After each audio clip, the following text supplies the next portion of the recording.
if you want something, there's no fucking excuses, and you can't bitch about something, like you said, if you're sitting out hanging out with your friends and bitching about it. Don't bitch to your friends. If you're bitching to your friends, that means you're doing something wrong. You have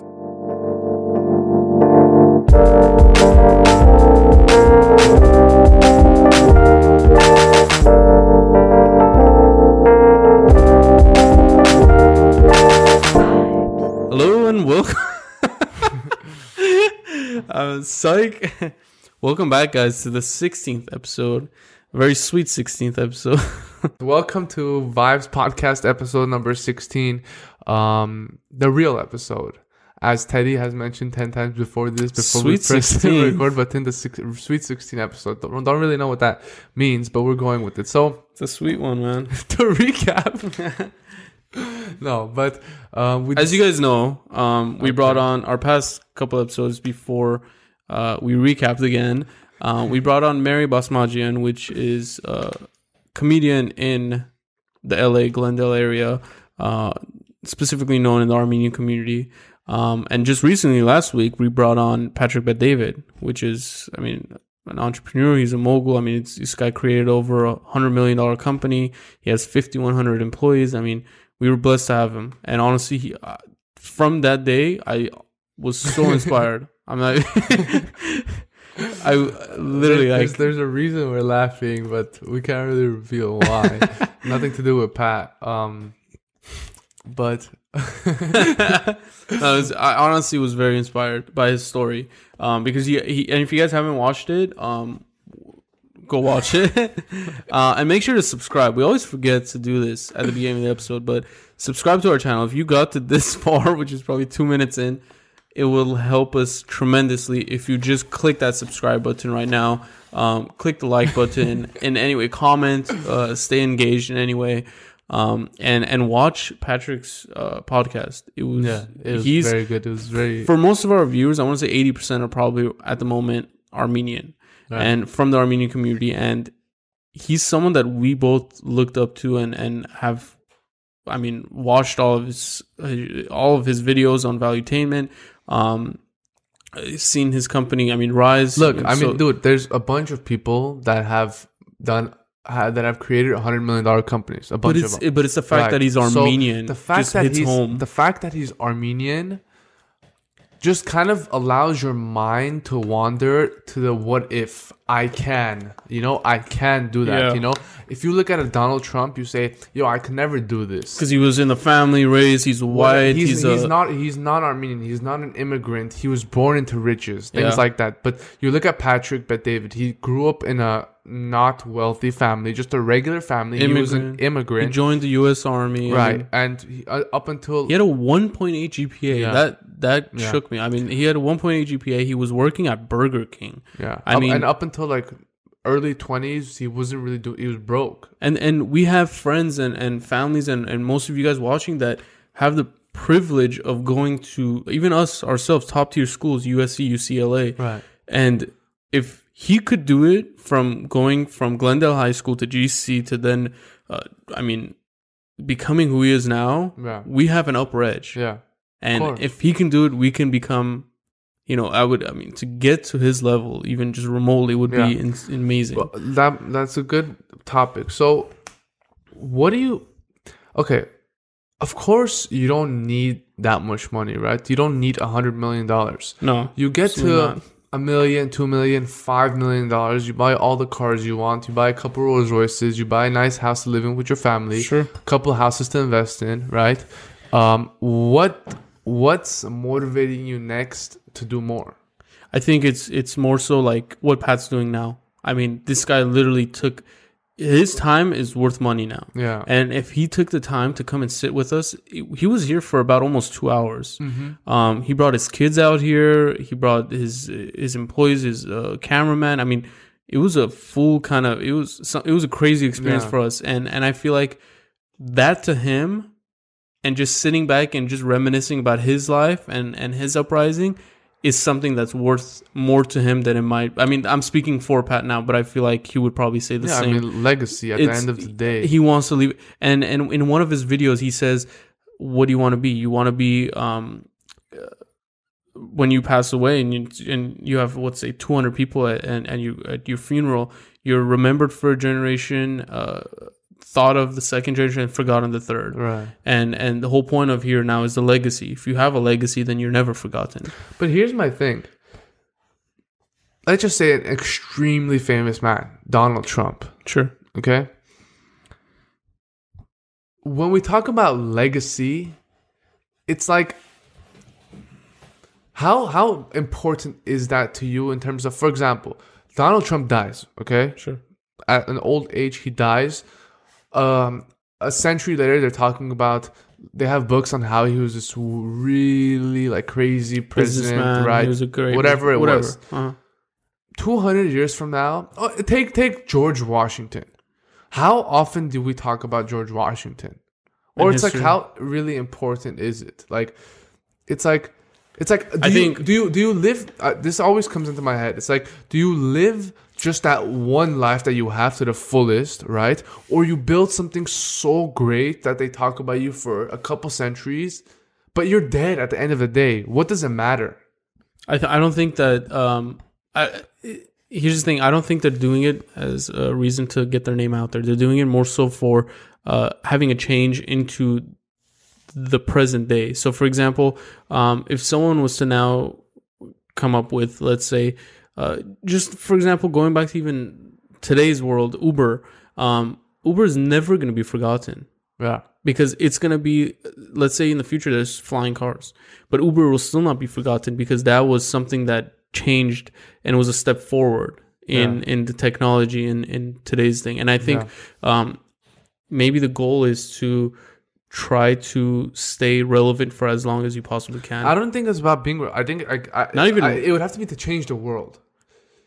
To get it one step closer and change. Someone like Bill Gates said that he never took a day off in his 20s, okay? Mm-hmm. What that implies to me is this guy wasn't a partier. This guy didn't really hang out with his friends. This guy didn't really hang out too much with his like family. I'm assuming, obviously, right? He mainly just worked in his 20s, okay? Mm-hmm. Now, a lot of people say the 20s are your best years of your life, okay? Sure. So he sacrificed the fun in his life, essentially, to build something that's greater than him, right? Yeah. Okay. So I guess that's where my question lies.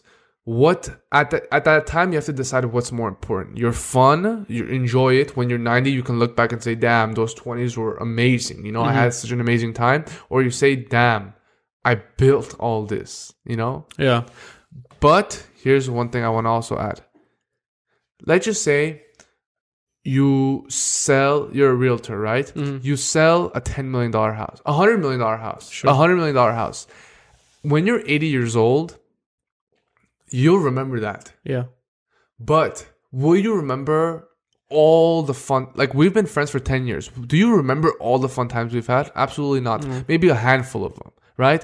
But how do you, so you don't remember all that, but you say you enjoyed your 20s, right? Or you enjoyed your high school years or whatever. But you don't It's forget. like a blur, right? It's like you just know you enjoyed it. Okay, but the one thing you don't $100 million house you sold, you will never forget, and it's such an accomplishment. So I'm assuming it's also that. But let's say 50 years from now, we're still friends. That's an accomplishment as well. Of you know course, what I mean? So but being friends has nothing to do with. Look, we can hang out every single day and it'll be fun, right? We'll play games, we'll do this, we'll do that, right?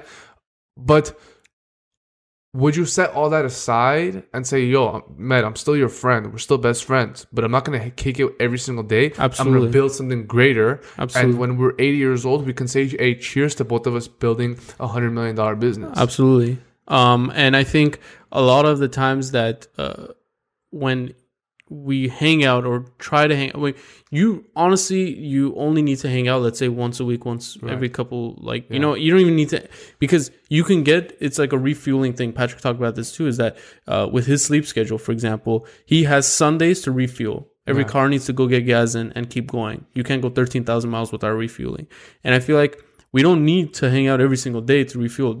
You hang out because you want to avoid real life, your problems, your real life issues and your problems. You hang out, you know, have a drink, you go out and you laugh and you forget. But then the next day, it comes time to face your fear, and you always have to face the man in the mirror, which is something else. So What do you think, dude? As someone that's like, I guess taking the entrepreneurial route, right? Mhm. Where it's like I'm trying to figure out what's the next move. And I look back at when I first started, it's like the hardest part was starting. Yeah. The hardest part was saying, look, I'm going to take this risk and put $5,000 into this product. And of course, it wasn't just like, hey, here's $5,000 blindly. I obviously researched it. But the hardest part was just saying, you know what, man up, right? Man up. You're not going to ever, like, because if I waited, right? And I'm 30 years old now. I have a wife, possibly a kid, right? I need that time to spend with them. Yeah. How am I gonna like use that? Now is the time. I feel like, and I'm saying this because I feel like our viewers are mostly our age. Yeah. Is now is the time to experiment and up 100 times. People don't see my ups, right? I'm not on Instagram saying, hey, yo, look at my up right here. Look at this up, right? And that's right. So they're saying Medvin got lucky, or Medvin did this, right? Or someone that's built $100 million business like Patrick, they got lucky, or something got handed to them. And that's a common misconception that happens with these successful people that you see in the future. You only see the red Ferrari. You only see him pulling up in a Rolls Royce. You only see that, but they never really. I mean, nobody likes to share the ups. I mean, that's the real truth of it all. Yeah. But I think to kind of relate to some of our viewers and to the people that are maybe in that slump, we've all been there. I mean, even Pat, that was $100 million man, has 5,100 employees, has been there.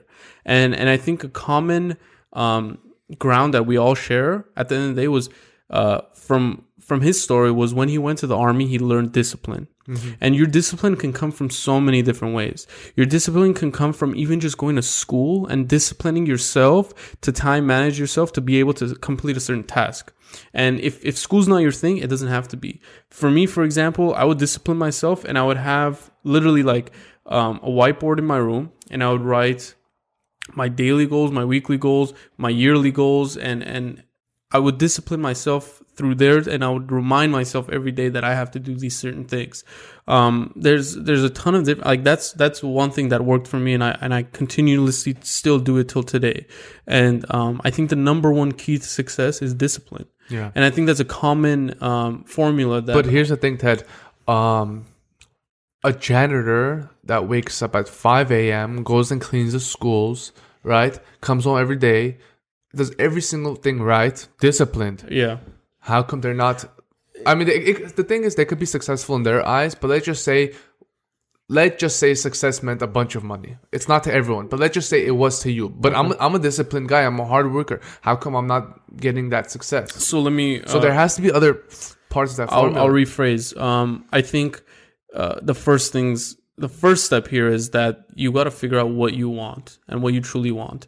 I'll break it down.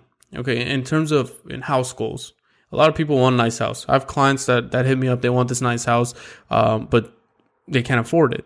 And then once I break it down to them that here's your mortgage, let's say for $1 million house, let's just throwing a number out there. Let's say it's $4,000 a month. You want a Rolls Royce? You can go finance one. You can put $10,000 down, $20,000 down, $0 down even, and you can finance a Rolls Royce for, let's say, $2,500. Right. You know, that's $6,500. You have $1 million house and you have a Rolls Royce. And if that's what you want, then you write on your whiteboard, whatever it may be, your goal, and you write $6,500. We'll write $8,000 a month to then have $1,500 throwaway money that you just want to enjoy or save. Okay. So let's say you write that goal, $8,000 a month, and then you work towards that. Whether if it's a janitor, maybe that's his goal. He's disciplined already because he wakes up 5 a.m. He does his work.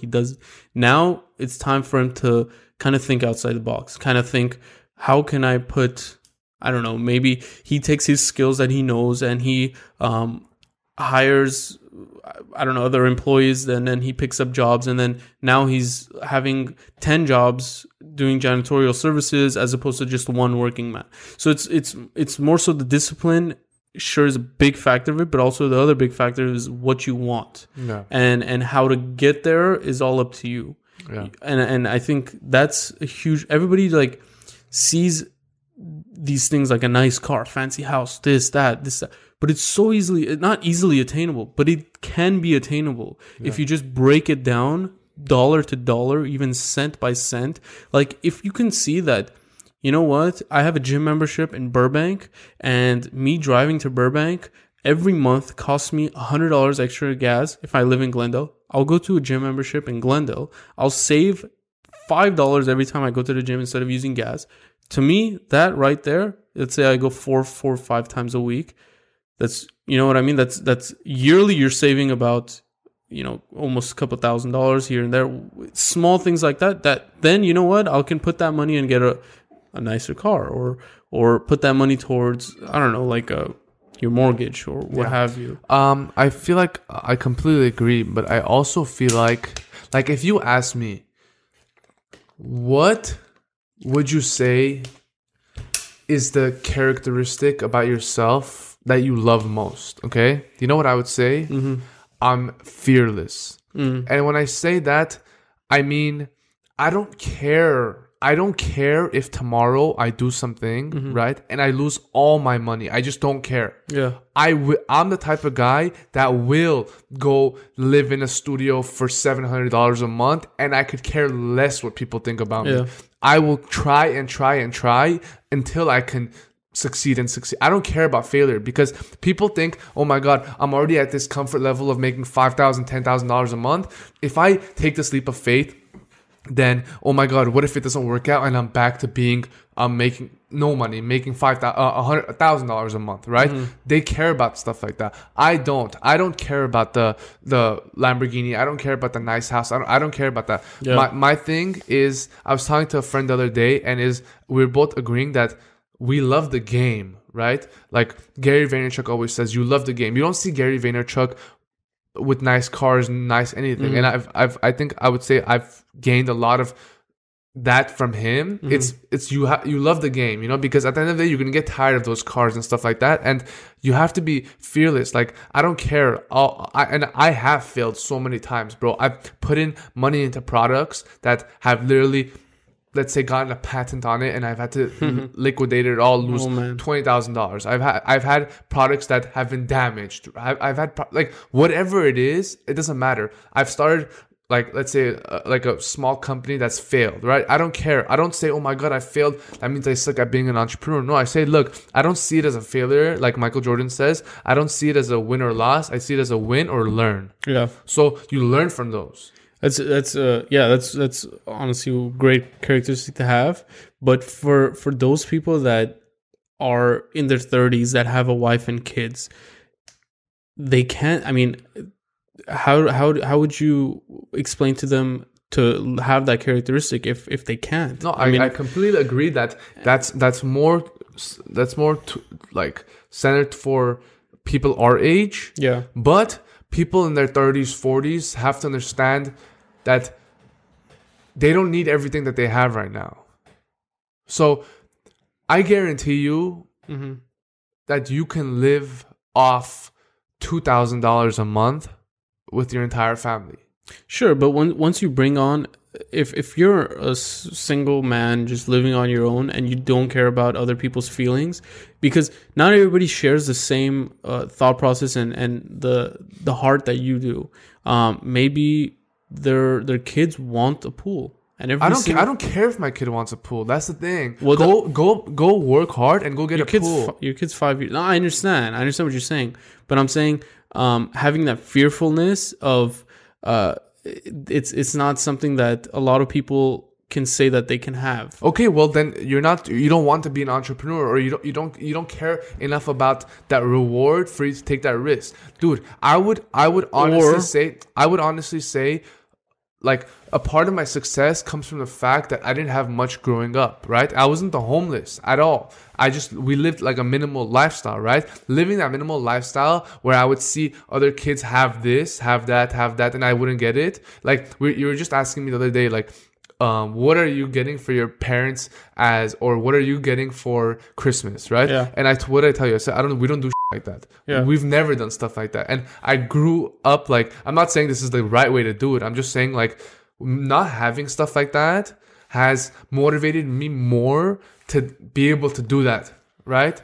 So, of course, there's a bad maybe like, oh my God, you didn't experience this as a child. Sure, but I think it's positively impacted me as well. But to speak from a point of a 30-year-old or 35-year-old who has a kid and has to look into his 5-year-old kid's eyes and say, and he's crying and saying, I want a pool, and you say, I don't care. Patrick Bet David, sitting right here, $100 million. He can buy his 5-year-old kid a Lamborghini and do nothing with it. Have it just sit there and be fun. Doesn't do it. Then what did he say? He said, my kids have 10, 15 toys max, That's not what I'm talking about. I'm not talking about you spoiling your kids. What are you talking about? I'm talking about you saying that you don't care if you go tomorrow and open up a business and you fail. Let's say let's say you're living in this house with your family and you decide that you're going to get a line of credit on your home and you're going to start this business and it fails. That's not what I'm saying. I'm not saying get a line of credit on your home. But I'm saying that extra 3 trips that you take a year. Oh, okay. That's extra different. that car you have that you pay $1,000 a month for. Yeah, you don't need a Mercedes if you can drive a Honda and does the same thing. And you don't need to come home, and this might sound brutal because that's just the way I live. You don't need to come home after work at 5 p.m., sit down in front of your TV, have a beer, and just chill. You could, especially in this day and age, I'm not talking about 30 years ago because I don't know. I've never been. You could start a business with $200. Okay. Yeah. It's that you have to just learn how to do it. Right. Mm-hmm. And people don't want to do that. When I was working at a real estate company, right, I would come home at 6 p.m. Right. Yeah. Normal people would just chill and just like have a beer, watch some TV, go to sleep, do it the next day. Yeah, and I don't want to repeat someone that like Gary Vaynerchuk says, but he's right. If that's what you want, right? If that's the comfortable life you want, and you don't bitch about wanting more, go for it, man. That's all you. Yeah. But if you come home and you're like, oh my God, I don't have time, but I would want that, then you're a bitch because you do have that time, but you rather spend that time watching TV. When I would come home from my work, 6 p.m., dead ass tired after an hour of driving in traffic, I would go online for 5 hours and research e-commerce, and then I would until my eyes were red and I would sleep. No, I definitely agree. I was under the impression that you were speaking about something completely different, but obviously you don't need all the luxurious things in order to think. You can bootstrap and still provide for your family, of course. Even now, where I can't. What time? It's like 3 a.m. almost, and we've had a long ass day, the holidays, everybody's at home chilling, they're coming back from Christmas, having a good time, and we're here. We had to do our I think to just be hard on this is kind of like a not bittersweet, but a truth that has to be told is that if you want something, there's no excuses, and you can't bitch about something, like you said, if you're sitting out hanging out with your friends and bitching about it. Don't bitch to your friends. If you're bitching to your friends, that means you're doing something wrong. That means you have time to bitch to your friends. That means you went to their house or you hung out with them to bitch about it. Yeah. Like you wouldn't see. Do you remember for the 5 months that I was in my heavy study zone, I wouldn't come out, you guys were like, yo, Med, what the hell are you doing? Why are you at home? That's because I was doing this. I said that my friends can wait. They'll understand what I'm trying to do, right? I'm trying to build something for myself. And so I spent that time. And once I was able to, now I have the luxury of being able to hang out, and I'm usually not so hard or so emotional about something, but something that's so close to my heart, something that was very important to me, I get emotional about, because I literally didn't have I grew up being the guy that had to go to school to become a doctor, and I hate to keep mentioning this on every podcast, but I had to go to school to do this so I wouldn't be able to get a job. It was always study. So I had nothing in my pocket, right? I had $5 in my pocket, and I couldn't go spend that buying something. I saved that. And if you ask any of my friends, I was stingy, bro. I wouldn't spend my money. Why? Because I couldn't. Because I had to. I didn't have money to spend. I wouldn't go up to my parents that were working hard as say, give me $20. That's their money, and I'm not making money, so I'm not going to spend it. Yeah. And so that's what encouraged me to do it until I was remotely successful. And I feel like I wanted it so badly that I did it. And I think truly, if anyone that wants it badly, they will do it. It's just the people that think that they want it badly and they bitch about it and they don't do it and they say, yo, that's not fair. This guy got it. You know what I think it is? I think that was a nice rant. That would be a nice title for this video. But to kind of like wrap this conversation up and put it to bed, the people that want to be successful, they want to be successful overnight. They like I said, and I partly want to blame social media about it, but honestly, it comes from just their lifestyle also. Like, if people always are looking into that new get quick rich kind of thing. Yeah. Like, they don't want to put in that hard work and effort.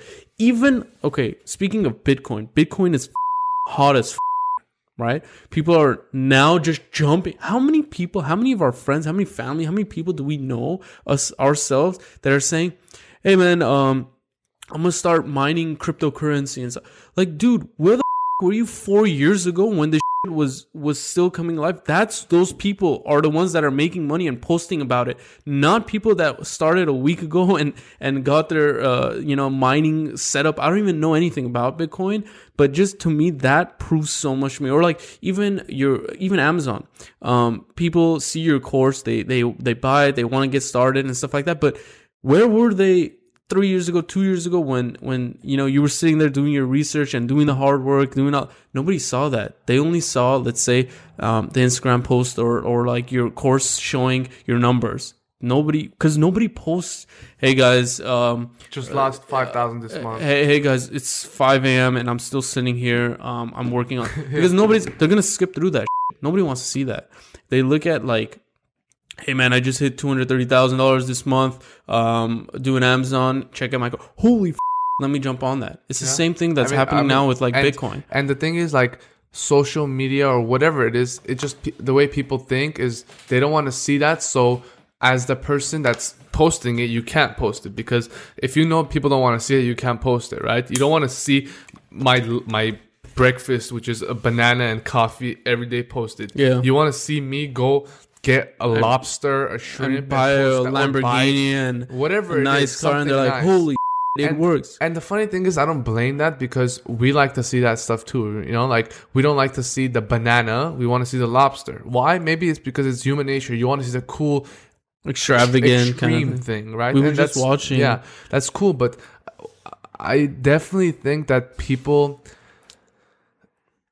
I don't want to come off as like this like brat that thinks he knows everything, and I don't. I know like 0.001% of this world. I don't think that we're in a position to be kind of. But we are in a position where we are equal with our peers, that we can give advice to them and take advice. The funny thing is, man, like, I'll take advice from a 10-year-old. Yeah. If they know what they're saying. Mm-hmm. It doesn't matter how old you are. I'm not going to say, yo, this guy's 10 years old. He has no idea what he's talking about. Bro, a 10-year-old has taught me so much. They've taught me to enjoy life more. They know more about that, because they're not worrying about the money, right? They're not worrying about their success. They're more worrying about enjoying life, something that I'm extremely bad at, because all I see is numbers, all I see is improving my life, right? So sometimes you don't see the view, right? So whenever a kid goes like, oh my god, look at this view, you're like, holy shit, what am I doing? Chill out for a sec, look at this, right? Look at the world around you. So you can learn from that. Someone that's gone through something, you can learn from them, and I think that even goes back to how Patrick came onto the show with the amount that this guy is, how much his time is worth. And he still came and he sat down, because you know why? He sat down and he was reminiscing about his childhood and his upbringing, and it reminded him, brought him happiness. Yeah. You know what I mean? That alone is worth tons of money to him. Just that alone is worth his time. And I think that's the part of success comes from not thinking that you've ever made it, because you never made it.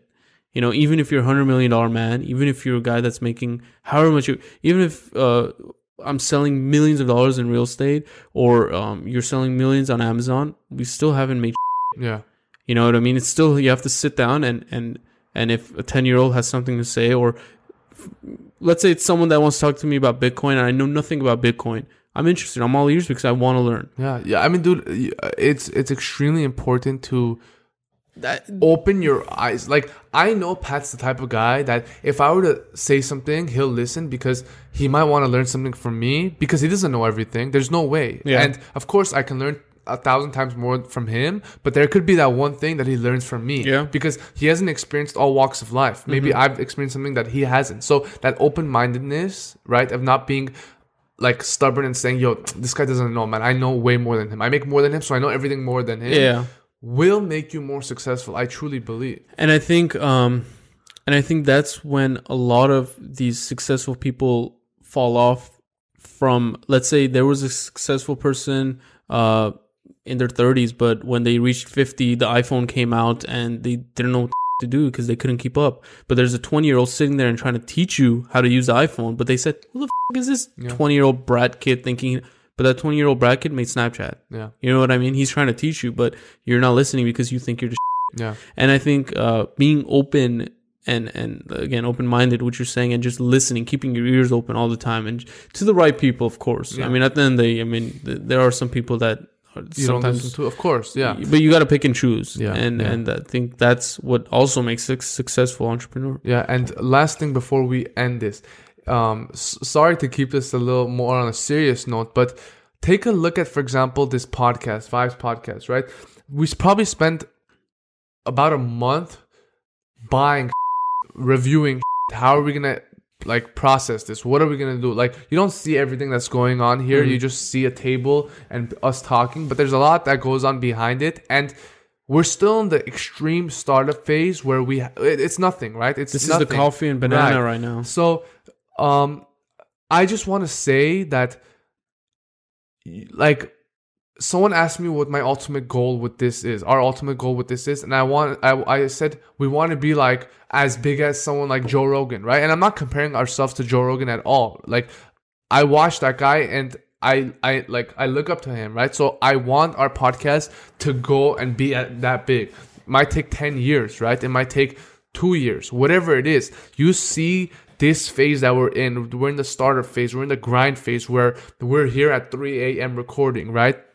We started with 100 views, right? We hit 200 views. We're like, oh my God, we hit 1,000 views. We're like, wow, this is kind of picking up. All our hard work is picking up, right? So it's just that not giving up, that fearlessness, that the fact that most people would not start a podcast because they said, dude, 90% of Glendale will make fun of us because what the hell do these guys know? We said that we don't care about who makes fun of us because we want to succeed with this because we enjoy this, right? We're conversationalists. We want to actually talk. We want to bring on cool guests, right? We want to bring on the Armenian community and then expand more. And we didn't care about what that goes back to being fearless. I don't care what people think. I don't care if we fail. I don't care if we get to the 25th episode and we say, yo, we're stuck at this. At least we tried, at least we tried, and we know that I don't have any regrets. Yeah. And again, this all goes back to, this is the coffee and banana phase that we're having. And we've always not hid, but never kind of showed our coffee and banana phases. Yeah. Coffee and banana sounds Keep funny going now. back to coffee and banana. But now we decided that we want to, and we want to share it together through this podcast. Yeah. And this isn't for us.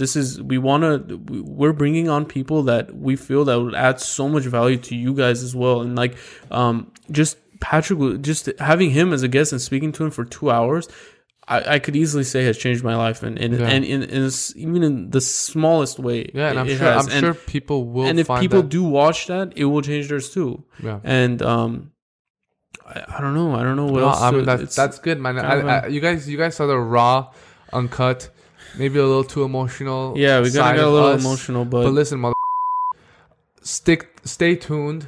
We're gonna have a bunch of we have a lot of actually cool guests lined up. Some people that you wouldn't even believe. But they're coming, and they're coming in hot, and I guarantee you Vibes Podcast is going higher and higher. We're definitely going to get somewhere. I guarantee it. Not because we're cool, not because we have what it takes. It's because we're going to try until the mother gets there. And by getting there, we don't mean that we're going to have 100 million subscribers. just by getting there, we mean by like just growing. Yeah, and I man. think the end goal is YouTube videos, views, subs, comments, likes. None of that actually. There's no like. It's not a currency. You know what I mean? The currency here is we took on a task, and we're going to school now, and we're gaining all this knowledge, and we're gonna come out of this. That is the success we're talking about, and the rise in vibes. That's what we're talking about. Yeah. We're not trying to like flex on. We're not. We don't mean to be like that, but it's more so that we're doing this for a purpose, and we're gonna get our purpose 100%. And it Achieved, and it doesn't mean that it has to be views, subs, likes, billions of dollars, millions of dollars. It's not even monetarily any value. It's more so how we perceive it and how you guys will perceive it as well. Success. Yeah.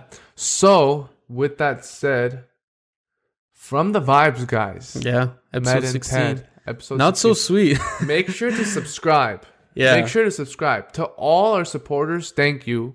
To all our haters, we love you. And we're out. Yeah. Peace.